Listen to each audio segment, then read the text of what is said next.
Support, which accounts for nearly 40% of Malawi's budget, has been withdrawn after officials were accused of stealing millions of dollars in public funds.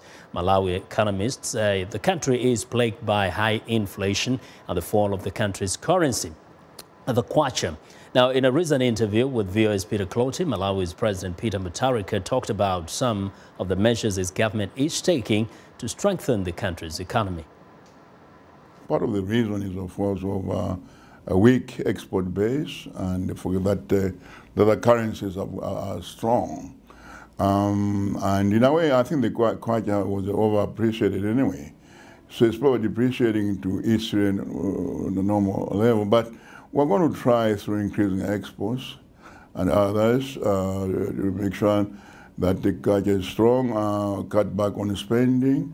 But in long term, I would like us to increase our exports and cut back on spending to one essential, and I hope that we'll be able to get back to where we should be. Talking about cutting back on expenses of the government, you recently implemented measures where certain officials of the government cannot travel to save the country money. How is it going so far? No, it's not true that they cannot travel.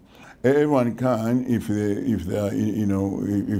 their portfolio or their work demands, they can travel, but they are simply limited. For ministers, for example, I've said that they can only make 3 international trips a year, paid for by the Malawi government. Only 3, and domestically, I've said that the ministers cannot accompany me or even other government officials if their portfolio is affected. If I'm going, for example, to open a hospital, and there's no need for the Minister of Agriculture to come there, but the Minister of Health can come. But that alone, over 5 years, we're going to save over 70 billion, which is about over 20 million US dollars. So we're doing that. About expenditure again, you spoke about cashgate, corruption. What steps are you taking to plug the loopholes so that the public funds are not siphoned out of the country? People are being tried.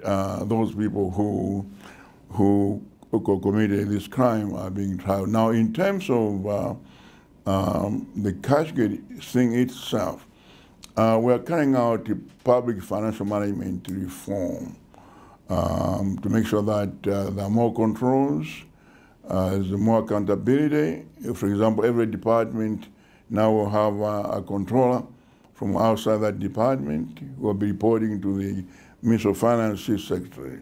Make sure that there are proper controls. But on the human level, I think the most important thing is accountability and also control. That the controlling officer should really be controlling the department. Make sure that the expenses are proper. That if somebody says they're going to take a trip and they're giving them money, then they should take that trip, or if they don't, then they should return the money. Let me ask you about service delivery. Some Malawians I spoke with have expressed concern about lack of electricity and water. So what steps are you taking to resolve these? We only have 351 megawatts of electricity for our country, so there's a deficit already.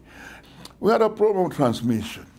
You see, some of the power lines are extremely old and they lose half of the electricity. That's why we're working with the Millennium Challenge Corporation of the United States. In fact, 5 contracts were signed this week for transmission, and then biomass and wind and the others. But the mainstay is going to have to be hydro and coal.